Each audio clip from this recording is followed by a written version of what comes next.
Hello friends, अगर आप भी अपनी इंग्लिश को इम्प्रूव करना चाहते हो और इंग्लिश अच्छे से बोलना चाहते हो तो इस वीडियो को एंड तक ज़रूर देखना, आपको बहुत कुछ सीखने को मिलेगा। सो फ्रेंड्स, बिना किसी देरी के शुरू करते हैं आज की वीडियो और देखते हैं आज का अपना पहला सेंटेंस। सो फ्रेंड्स, यहाँ पर ये बोल रहा है कि देखो मैं यहाँ तुम्हारी मदद करने के इरादे से आया हूँ। इस इंग्लिश में बोलेंगे look I have come here with the intention of helping you. Look I have come here with the intention of helping you. देखो मैं यहाँ तुम्हारी मदद करने के इरादे से आया हूँ। Look I have come here with the intention of helping you. और अगर तुम मुझे अपनी मदद नहीं करने दोगी तो तुम मर जाओगी। And if you don't let me help you you will die. And if you don't let me help you you will die. So friends, यहाँ पर हम लेट का यूज़ करेंगे। कह रहा है कि और अगर तुम मुझे अपनी मदद नहीं करने दोगी, and if you don't let me help you you will die, तो तुम मर जाओगी। अगर तुम यहाँ रुकी तो तुम्हारी जान को खतरा है। इस इंग्लिश में बोलेंगे if you stay here your life is in danger. If you stay here your life is in danger. कह रहा है कि अगर तुम यहाँ रुकी तो तुम्हारी जान को खतरा है। If you stay here your life is in danger. तुम्हें मेरे साथ आना होगा। यू हैव गोटा come with me. You have गोटा कम विद मी, यानी तुम्हें मेरे साथ आना होगा। यू हैव गोटा कम विद मी। तुम मेरा अब और बेवकूफ़ नहीं बना सकते। इसकी बात सुनकर ये कह रही कि you can't fool me any more. You can't fool me any more. तुम मेरा अब और बेवकूफ़ नहीं बना सकते। You can't fool me any more. क्या तुम्हें सच में लगता है जो तुमने किया उसके बाद भी? Do you really think after what you did? Do you really think after what you did. क्या तुम्हें सच में लगता है जो तुमने किया उसके बाद भी मैं तुम्हारे साथ आना चाहूँगी? I would like to be coming with you. I would like to be coming with you. So friends, इसने इसके साथ कुछ बुरा किया था तो इसलिए बोल रही है कि क्या तुम्हें सच में लगता है जो तुमने किया उसके बाद भी? Do you really think after what you did I would like to be coming with you. मैं तुम्हारे साथ आना चाहूँगी। तुम गलत हो अगर तुम्हें लगता है मैं ऐसा करूँगी जैसा तुम कहते हो। तो इसे ध्यान से समझना। कह रही है कि तुम गलत हो अगर तुम्हें लगता है मैं ऐसा करूँगी जैसा तुम कहते हो। यू आर मिस्टेकन, यानी तुम गलत हो। You are mistaken if you think, अगर तुम्हें लगता है I would do what you say, मैं ऐसा करूँगी जैसा तुम कहते हो। You are mistaken if you think I would do what you say. तुम गलत हो अगर तुम्हें ऐसा लगता है जैसा तुम कहते हो मैं वैसा करूँगी। You are mistaken if you think I would do what you say. बेहतर होगा अगर तुम इस बात को अपने दिमाग से निकाल दो। You had better get this thing out of your mind. You had better get this thing out of your mind.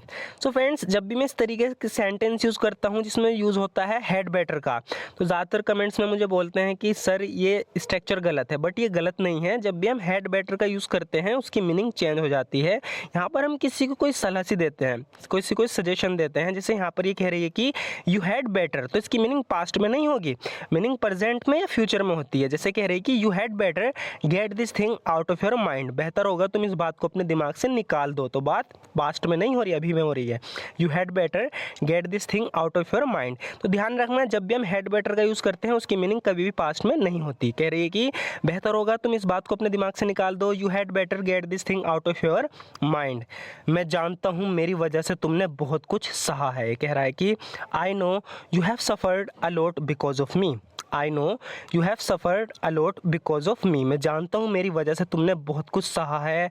I know you have suffered a lot because of me. और मैं इस गलती के लिए ख़ुद को ज़िम्मेदार ठहराता हूँ। इस इंग्लिश में बोलेंगे and I hold my self responsible for this mistake. And I hold my self responsible for this mistake. और मैं ख़ुद को इस गलती के लिए ज़िम्मेदार ठहराता हूँ। And I hold my self responsible for this mistake. काश जो तुम्हारे साथ हुआ मैं उसे बदल पाता। इस इंग्लिश में बोलेंगे I wish I could change what happen to you. I wish I could change what happen to you. कह रहा है कि काश जो तुम्हारे साथ हुआ मैं उसे बदल पाता। I wish I could change what happen to you. लेकिन ये मुमकिन नहीं है। But it's not possible. But it's not possible. लेकिन ये मुमकिन नहीं है। But it's not possible. काश ये मुमकिन होता। I wish it were possible. I wish it were possible. तो जब भी हम इस तरीके से कहते हैं कि काश ये मुमकिन होता, इस तरीके के सेंटेंस में हम इट के बाद वर का यूज़ कर लेते हैं। आई विश इट वर पॉसिबल। काश ये मुमकिन होता। ये मेरा तुमसे वादा है। अब इससे वादा कर रहा है। कह रहा है कि this is my promise to you. This is my promise to you, यानी ये मेरा तुमसे वादा है। This is my promise to you. पिछली बार जो हुआ वो फिर से कभी नहीं होगा। सो फ्रेंड्स यहाँ पर इससे वादा कर रहा है, कह रहा है कि पिछली बार जो हुआ वो फिर से कभी नहीं होगा। What happened last time will never happen again. What happened last time will never happen again. So friends ये एक ऐसा सेंटेंस है जो आपको कभी ना कभी बोलना पड़ेगा, क्योंकि हम इस तरीके से लोगों से कहते हैं कि जो पहले हुआ वो फिर से कभी नहीं होगा, तो हम इंग्लिश में इसी तरीके से बोलेंगे व्हाट हैपेंड लास्ट टाइम, यानी जो पिछली बार हुआ विल नेवर हैपन अगेन, वो फिर से कभी नहीं होगा। प्लीज़ अगर हो सके तो मुझे माफ़ कर दो। If possible please forgive me. If possible please forgive me. Please अगर हो सके तो मुझे माफ़ कर दो। If possible please forgive me. फैसला कर लो तुम किसके साथ हो। यहाँ पर फ़ोन पे किसी से कह रहा है कि decide who you are with. Decide who you are with, यानी फैसला कर लो तुम किसके साथ हो। Decide who you are with. तुम्हारे पास ज़्यादा समय नहीं है। You don't have much time left. You don't have much time left. इस तरीके से भी कह सकते हैं कि तुम्हारे पास ज़्यादा समय नहीं बचा, तुम्हारे पास ज़्यादा समय नहीं है। You don't have much time left. मेरा कभी कभार ही बाहर जाने का मन करता है। तो आज इसका बाहर घूमने का मन कर रहा है, अपने दोस्त से कह रहा है कि मेरा कभी कभार ही बाहर जाने का मन करता है। I seldom feel like going out. I seldom feel like going out. तो सेल्डम मतलब कभी कभार। I seldom feel like going out, मेरा कभी कभार ही बाहर जाने का मन करता है। तो तुम आ रही हो या नहीं। तो फ़ोन पे बात कर रहा है, कह रहा है कि so are you coming or not. So are you coming or not, तो तुम आ रही हो या नहीं। So are you coming or not. If you are coming bring some beer. तो कह रहा है कि अगर तुम आ रही हो तो थोड़ी बियर ले आना। If you are coming bring some beer. If you are coming bring some beer, यानी अगर तुम आ रही हो तो थोड़ी बियर ले आना। तुम मुझसे शादी करोगे, है ना। तो यहाँ पर एक लड़के से कह रही है कि you will marry her want you. You will marry her want you, तुम मुझसे शादी करोगे, है ना। You will marry her want you, तुम मुझसे शादी करोगे, है ना। मैं शुरुआत से जानती थी तुम उसी से शादी करोगे। तो फ्रेंड्स शुरुआत से जानना मतलब ऑल अलोंग का यूज़ करते हैं, किसी बात का शुरुआत से पता होना। तो कह रही है कि आई न्यू। आई न्यू क्योंकि हमने वुड का यूज़ किया है तो शुरू में हम आई न्यू का करेंगे, नो का नहीं करेंगे। आई न्यू मैं जानती थी। आई न्यू मैं जानती थी ऑल अलोंग शुरुआत से। आई न्यू ऑल अलोंग मैं शुरुआत से जानती थी। यू वुड मेरी हर, तुम मुझसे शादी करोगे। यू वुड मेरी हर। आई न्यू ऑल अलोंग, तुम मुझसे शादी करोगे, मैं शुरुआत से जानती थी। मुझे सुनकर बेहद खुशी हुई। I am glad to hear that. I am glad to hear that, यानी मुझे सुनकर बेहद खुशी हुई। I am glad to hear that. जो कुछ भी किस्मत में होना लिखा है वो होगा। कह रहा है कि whatever is fated to happen will happen. Whatever is fated to happen will happen, यानी जो कुछ भी किस्मत में होना लिखा है वो होगा। Whatever is fated to happen will happen. मुझे इसी बात का तो डर है। That's the thing I am afraid of. That's the thing I am afraid of. कह रही कि मुझे इसी बात का तो डर है।